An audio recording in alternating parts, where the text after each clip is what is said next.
Chapitre 6.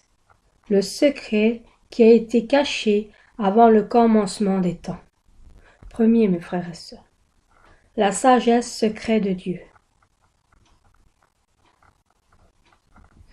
Premier. Christ est le secret de Dieu. Bon alors, que ferons-nous? Jésus est mort pour racheter les pécheurs de leurs péchés. Mais cela ne signifie pas que tous seront sauvés.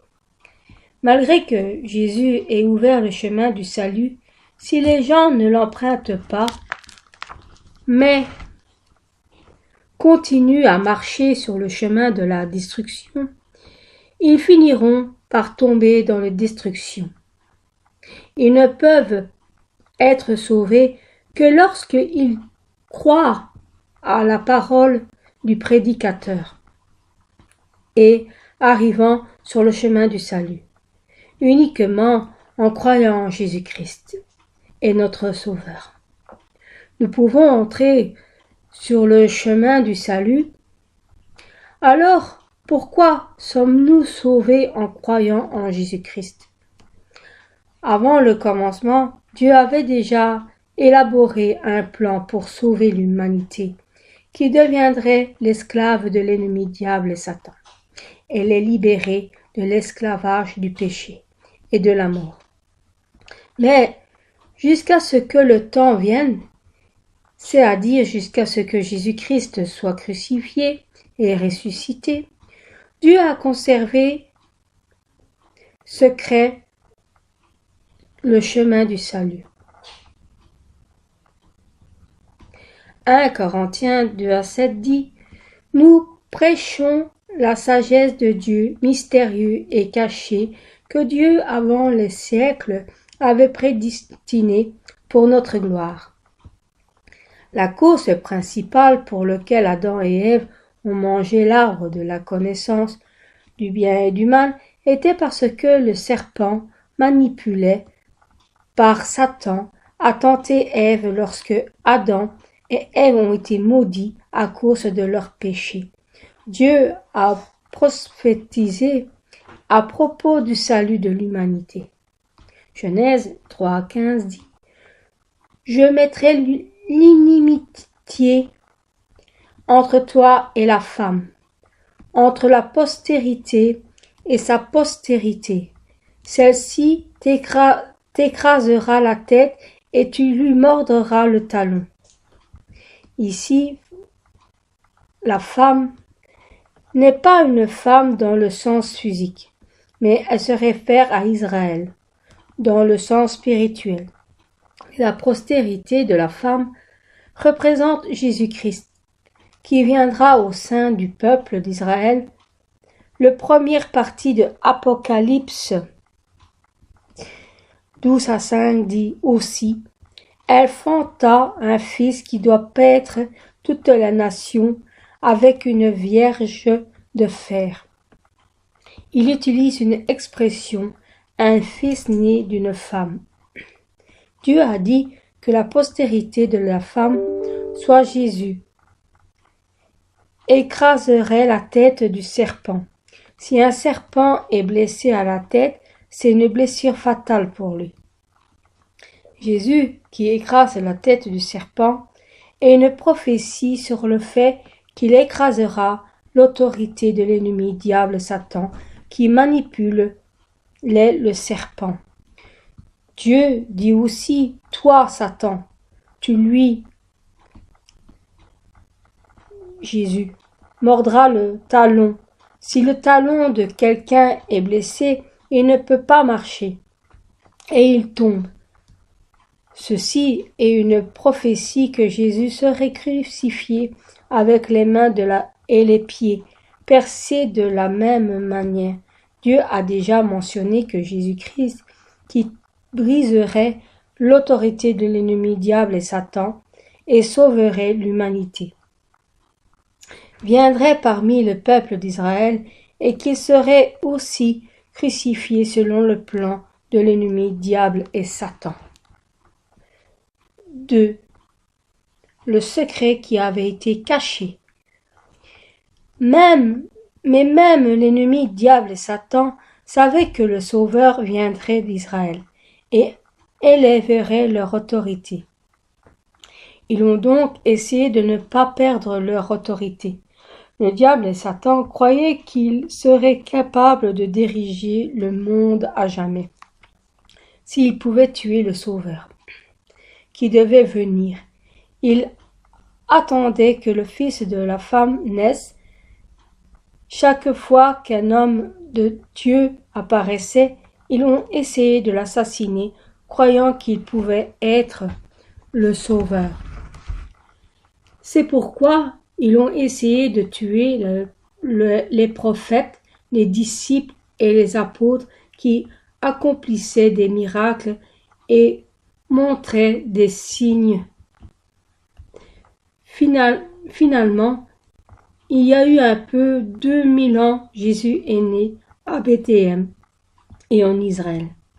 L'ennemi, diable et Satan, ont essayé de tuer Jésus en incitant le roi Hérode qui régnait en ce temps-là sur Israël. Satan a poussé Hérode à être inquiet que son trône puisse être menacé par Jésus, qui était venu en tant que roi d'Israël.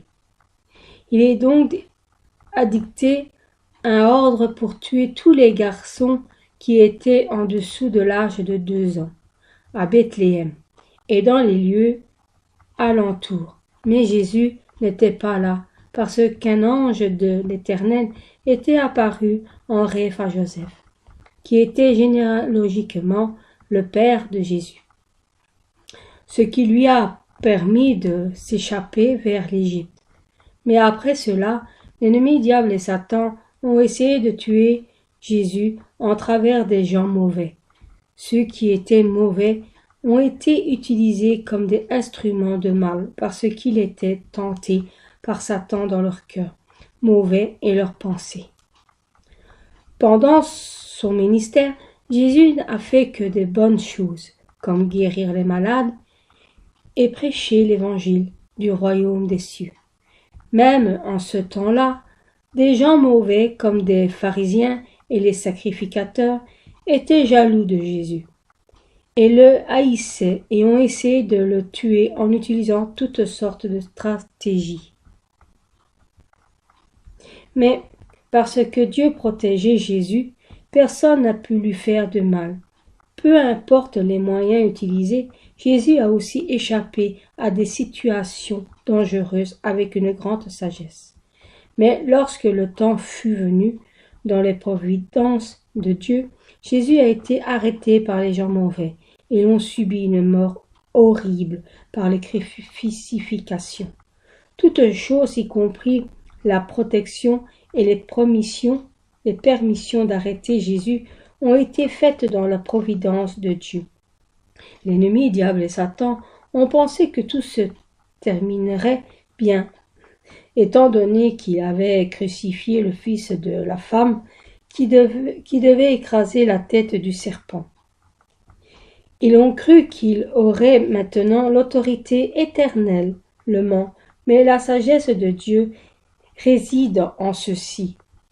En tuant Jésus, nous pouvons dire que l'ennemi diable et Satan ont été pris à leur propre piège.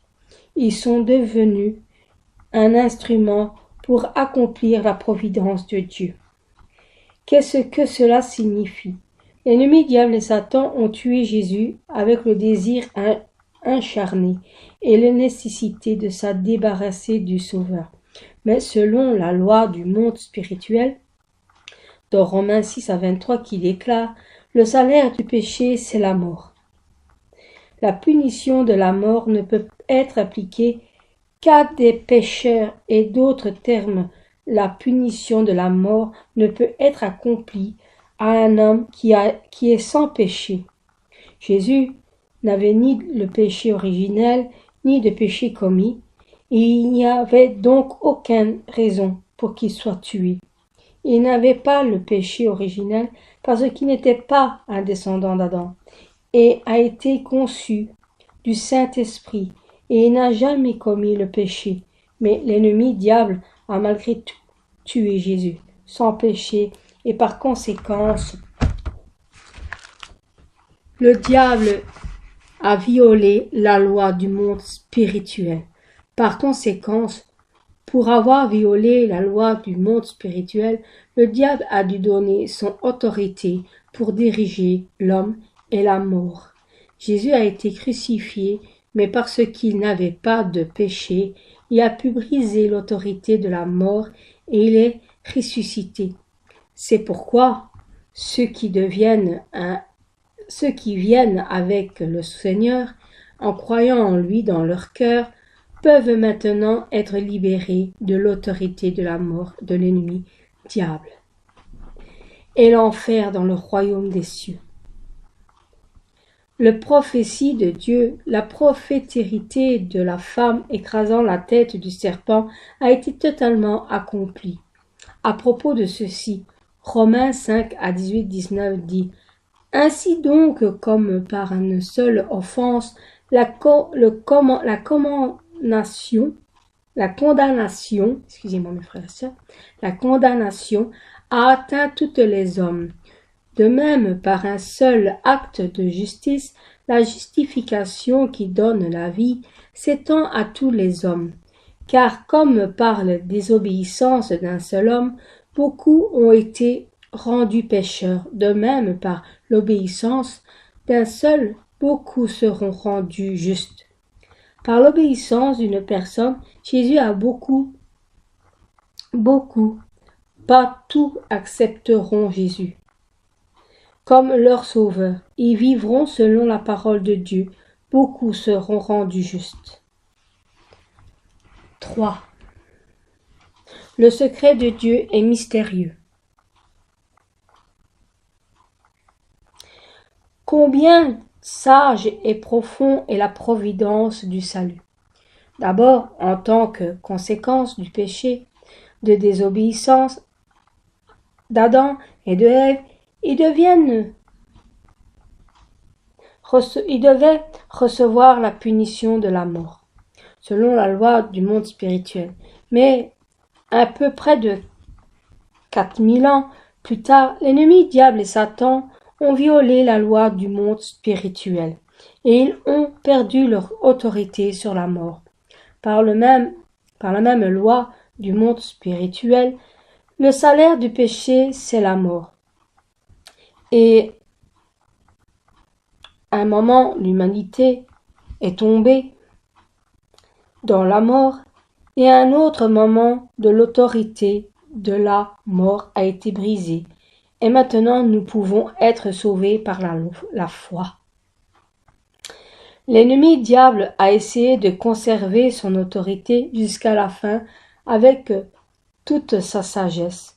Mais Dieu a regardé au-delà de cette stratégie et a préparé la providence du salut depuis le commencement.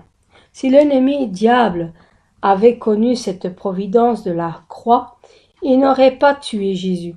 La parole dans 1 Corinthiens 2 à 8, 9 dit « Sagesse, qu'aucun des chefs de ce siècle n'a connu, car il l'avait connu, il n'aurait pas crucifié le Seigneur de gloire. Mais comme il a écrit, ce sont des choses que l'œil n'a pas point vues, que l'oreille n'a pas pu entendre, et que ne sont point montées au cœur de l'homme, des choses que Dieu a préparées pour ceux qu'il aime. C'est pourquoi Dieu a gardé sa providence secrète jusqu'à ce qu'elle soit complètement accomplie par la croix, afin que l'ennemi diable ne puisse pas le connaître. Puisque Jésus, qui est avec Dieu, connaissait cette providence, et il obéit jusqu'à la mort, et accomplit la providence du salut.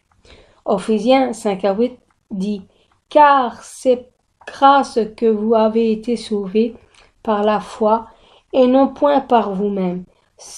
Et c'est avec votre bouche que vous confessez et a été sauvé. Maintenant, ce n'est pas lorsque nous devenons un avec le Seigneur et en croyant en lui, que nous pouvons recevoir le salut par la grâce de Dieu. Si vous réalisez cette merveilleuse sagesse de Dieu, vous ne pouvez que vous exclamer: oui, cela est la providence de recevoir le salut par la foi. Amen. 2. Mes frères et sœurs, comment pouvez-vous être sauvés en croyant en Jésus-Christ? Premier, le chemin du salut est la puissance de Dieu. Qu'est-ce que cela signifie? De devenir un avec le Seigneur en croyant en lui.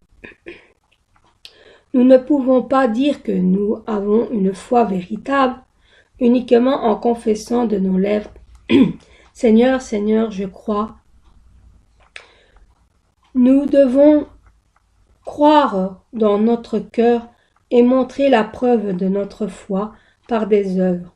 Jésus a dit dans Jean 6:56 « Celui qui mange ma chair et qui boit mon sang demeure en moi, et je demeure en lui. » Jean 17:21 dit « Ainsi afin que tout soit un comme toi, Père, tu es en moi, et comme je suis en toi, afin qu'eux aussi soient un en nous, pour que le monde croie que tu m'as envoyé. » Manger la chair et boire le sang du Fils de l'homme, et de garder la parole du Seigneur dans notre cœur, et de le mettre en pratique. Si nous gardons la parole du Seigneur et que nous le pratiquons, nous demeurons dans le Seigneur et le Seigneur demeurera en nous. Bien sûr, ce n'est pas facile de garder et de pratiquer toutes les paroles de vérité dès le moment où nous acceptons le Seigneur. Il y a quelques-uns qui gardent et pratiquent la parole de Dieu immédiatement après avoir accepté le Seigneur. Mais si vous ne voulons véritablement essayer de garder ces paroles, Dieu gratifie cela comme de la foi. Le moyen de devenir un avec le Seigneur est de nous changer nous-mêmes et de ressembler au Seigneur de cette manière. Si vous croyez fidèlement au Seigneur, vous allez véritablement croire et garder et pratiquer ses paroles. Vous allez essayer de garder des commandements tels que « Soyez saints, débarrassez-vous du péché et du mal, ne vous compromettez pas avec l'injustice, soyez honnêtes, soyez fidèles, aimez-vous les uns et servez-vous les uns et les autres, cherchez le profit d'un autre d'abord et aussi de suite. » Lorsque des gens du monde entendent de telles paroles, ils peuvent penser qu'elles sont folles. Mais 1 Corinthiens 1:18 dit « Car la prédication de la croix est une folie pour ceux qui périssent, mais pour nous qui sommes sauvés, elle est puissante de Dieu. » Si vous avez foi dans le Seigneur, vous pouvez prendre le chemin de garder la parole avec joie. Même si c'est un chemin de souffrance, vous pouvez aller sur la voie étroite avec reconnaissance parce que vous croyez, mes frères et sœurs, que vous êtes sauvés et vivants. La lumière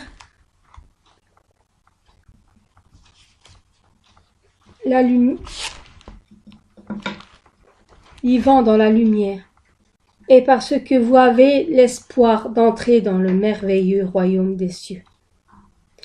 1 Jean 1:7 dit « Mais si nous marchons dans la lumière, comme il lui-même dans la lumière, nous sommes mutuellement en communion, et le sang de Jésus-Christ, son Fils, nous purifie de tout péché. Uniquement lorsque vous agissez selon la parole de Dieu qui est lumière, le sang de Jésus vous purifiera de tous vos péchés. Hébreux 10:17 dit: Et je ne me souviendrai plus de leurs péchés, ni de leur iniquité. Le psaume 103:12 dit: Autant d'Orient est éloigné de l'Occident, autant éloigné de nous nos transgressions. De la même manière, ceux qui se repentent et demeurent dans la lumière seront pardonnés de leurs péchés qu'ils ont commis dans le passé. Ils peuvent aussi participer à la résurrection du Seigneur et ils jouiront du bonheur dans le royaume céleste éternel. 2. Lorsque nous acceptons Jésus, nous sommes nés en esprit. Apocalypse 3:21 dit: Voici, je me tiens à la porte et je frappe. Si quelqu'un entend ma voix et qui ouvre la porte, j'entendrai et je mangerai avec lui, et lui avec moi. Spirituellement, la porte signifie les pensées. Et aussi le Seigneur frappe à notre cœur, à l'extérieur de nos pensées. Le Seigneur nous a promis que quiconque entend sa voix et ouvre la porte, il sera avec lui. Si quelqu'un d'entre nous n'a pas encore accepté le Seigneur, s'il vous plaît, mes frères et sœurs, s'il vous plaît, ouvrez votre cœur maintenant. Acceptez le Seigneur Jésus-Christ et recevez le pardon de vos péchés. Pour ouvrir la porte de votre cœur, vous devez d'abord ouvrir la porte de vos pensées. Lorsque vous écoutez la parole de Dieu, vous ne devriez pas insister sur vos propres pensées et connaissances, mais accepter et recevoir la parole de Dieu. J'espère que vous ne détourez pas en pensant: comment puis-je croire en Dieu que je ne vois pas? Je ne puisse pas comprendre une vierge portant Jésus est mort qui ressuscite, mais reconnaissez seulement la puissance de Dieu, qui est au-delà de la connaissance et des pensées des hommes. Uniquement en regardant toutes choses dans l'univers, il y a tellement de preuves de Dieu vivant. Uniquement en voyant telles d'œuvres puissantes qui ont lieu dans cette Église, nous pouvons ainsimment voir que les choses qui sont impossibles aux hommes sont possibles par la puissance de Dieu. Peu importe combien un homme est sage ou capable, il est un être tellement inférieur comparé à la sagesse puissance de Dieu. Pour cela, nous devrions briser nos pensées avec une pensée d'humilité et de reconnaître le fait que Dieu est la puissance créateur et sa parole est vérité. Si vous reconnaissez ce fait et que vous ouvrez votre cœur, Dieu vous donnera le Saint-Esprit pour qu'il soit en vous. Actes 2:38 dit: Pierre répondit: Repentissez-vous et que chacun d'entre vous soit baptisé au nom du Seigneur Jésus-Christ pour le pardon de vos péchés, et vous recevez le don du Saint-Esprit. Jean 1:12 dit aussi: Mais à tous ceux qui l'ont reçu, à ceux qui croient en son nom, elle a donné le pouvoir de devenir l'enfant de Dieu. Si vous ouvrez votre cœur, que vous vous repentissez et recevez le Saint-Esprit, vous aurez une foi véritable par les œuvres du Saint-Esprit. Vous recevrez aussi la force de vivre selon la parole de Dieu. Ceci est naître de nouveau, d'eau et d'esprit. Et ceux qui sont nés de nouveau deviennent des enfants de Dieu.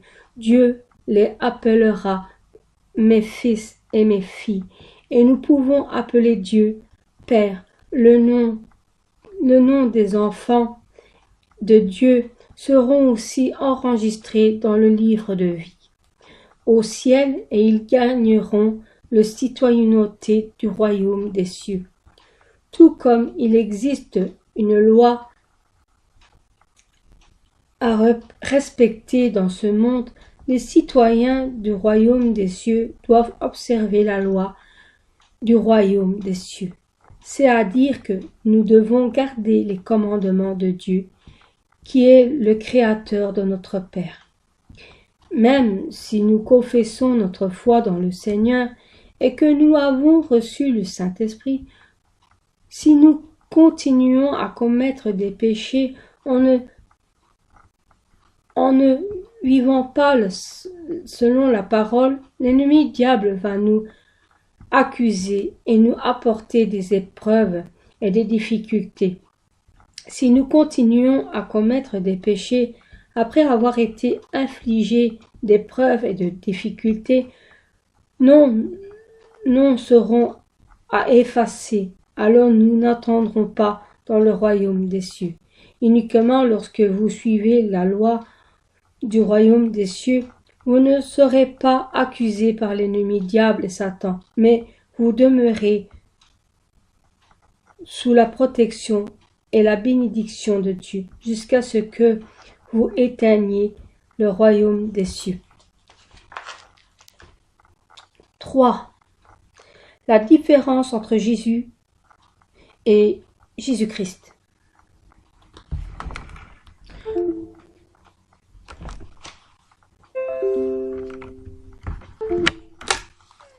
Je suppose que vous comprenez clairement le principe par lequel vous pouvez être sauvé lorsque vous croyez au Seigneur Jésus. Mais il y a encore une chose importante dont vous devez vous souvenir. C'est qu'il y a une grande différence entre le nom de Jésus-Christ et Jésus. Matthieu 1, 21 dit « Elle enfantera un fils et tu lui donneras le nom de Jésus. C'est lui qui sauvera son peuple de ses péchés. » Comme il a été dit, la signification du nom de Jésus est celui qui sauvera son peuple de ses péchés. Il est écrit « il sauvera » et il est écrit qu'il prendra la croix et conservera son sang et versera son sang pour nous sauver. Le Christ signifie cependant le oint et qualifié, quelqu'un qui a obtenu la qualification du Sauveur. En grec, c'est Christ et en hébreu, Messie. En Corée, on dit Seigneur et Sauveur. Et Seigneur. C'est pourquoi lorsque nous disons le Seigneur Jésus ou Jésus-Christ, le nom porte la signification qu'il a déjà sauvé son peuple de ses péchés. Alors quand Jésus est-il devenu le Sauveur? C'est lorsqu'il a brisé l'autorité de la mort et a ressuscité le troisième jour, après avoir été crucifié. C'est pourquoi le titre Jésus est utilisé pour la parole où il n'avait pas encore porté la croix. Et pour parler de la période après sa résurrection, nous devons dire Jésus-Christ. Nous voyons la Bible dire Seigneur Jésus-Christ ou Jésus-Christ.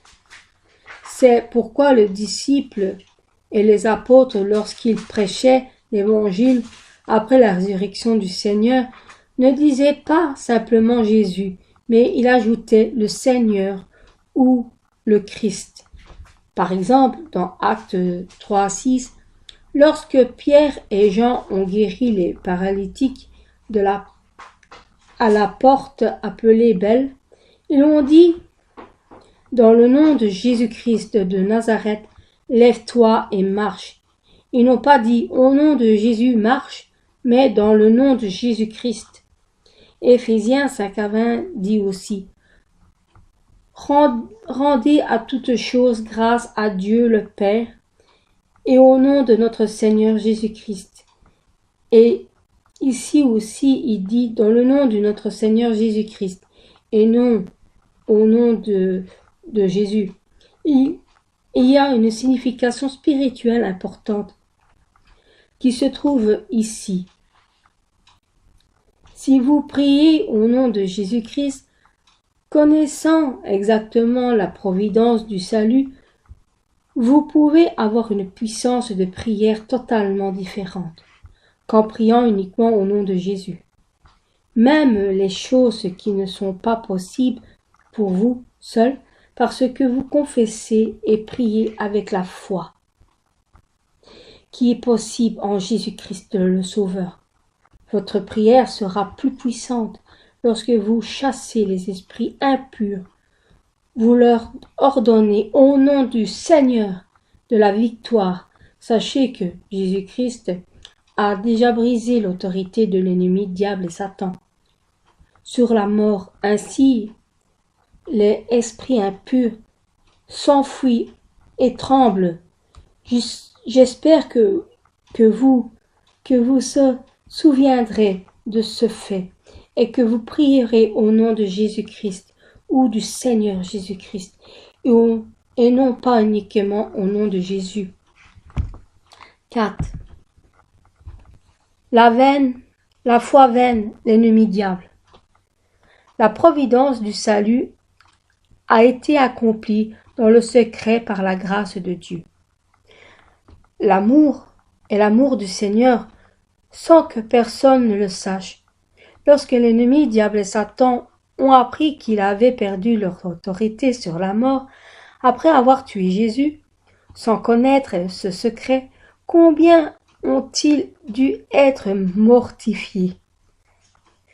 Mais cela ne veut pas dire que l'ennemi diable a abandonné et laissé les hommes recevoir le salut. Maintenant, ils ont changé leur stratégie en faisant douter les gens afin qu'ils n'acceptent pas le Seigneur et en les tendant afin qu'ils ne mènent pas une bonne vie dans la foi. Sa fin est les amener avec eux dans la destruction. Pour les incroyants, ils travaillent au travers de leurs pensées et créent des doutes tels que la création n'est pas scientifique, je ne puis pas y croire, comment un mort peut revenir à la vie, comment pouvons-nous être sauvés en croyant en Jésus qui a été pendu sur une croix. Ils tentent aussi ceux qui ont déjà accepté le Sauveur afin qu'ils désirent commettre des péchés. Ils mettent la tentation en vous, comme vous savez sauver rien qu'en invoquant le nom du Seigneur. Même si vous commettez des péchés tout comme les gens du monde, mais dans 1 Corinthiens 1:21 dit « Car puisque le monde, avec sa sagesse, n'a point connu Dieu, il a plu à Dieu, dans sa sagesse, de sauver les croyants par la folie de la prédication. Peu importe combien l'ennemi diable et Satan essayent de jeûner et de tenter les gens, Dieu cherche ceux qui possèdent la bonté. Et il leur a laissé entendre l'Évangile, ainsi qu'à aujourd'hui, de nombreuses personnes reçoivent le salut. Amen. Fin de la deuxième partie. Que Dieu vous bénisse, mes frères et sœurs. À la prochaine.